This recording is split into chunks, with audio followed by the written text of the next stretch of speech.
Nos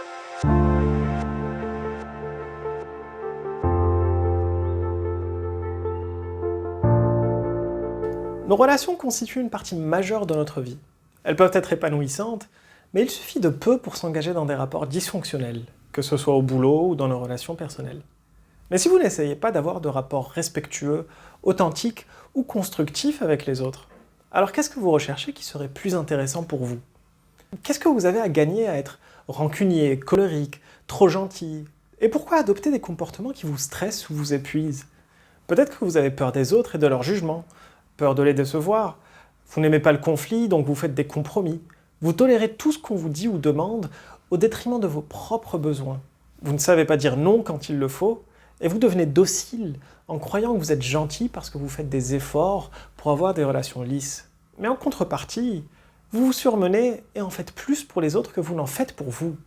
Ou alors, votre expérience vous a peut-être rendu aigri. Vous avez emmagasiné des émotions négatives sans leur donner l'espace qu'il faut pour les exprimer. Et au lieu de ça, vous êtes devenu autoritaire, vous vous exprimez en contrariant les autres et vous croyez qu'ils doivent se comporter comme vous l'entendez.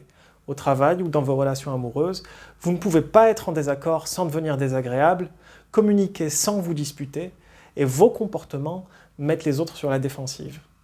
Notre communication reflète l'attention et le respect qu'on a pour les autres, mais en manquer brise la confiance qu'on pourrait établir dans nos rapports. Je m'appelle Soufiane Alaoui, je suis consultant en développement personnel, et mon objectif avec cette formation est de vous fournir les outils dont vous aurez besoin pour avoir des relations épanouissantes, que ce soit à la maison ou au boulot. À travers cette formation, vous développerez une compréhension profonde des différents types d'interactions pour identifier celles qui sont constructives et éviter celles qui sont dysfonctionnelles ou abusives. On verra d'ailleurs comment ça se traduit en termes de communication et d'écoute. Vous apprendrez à éviter les malentendus, éviter de mettre les autres sur la défensive, découvrir comment devenir empathique, comprendre les besoins des autres, mais aussi défendre les vôtres en apprenant à vous affirmer. Et enfin, je vous réserve également toute une section pour apprendre à donner des feedbacks constructifs.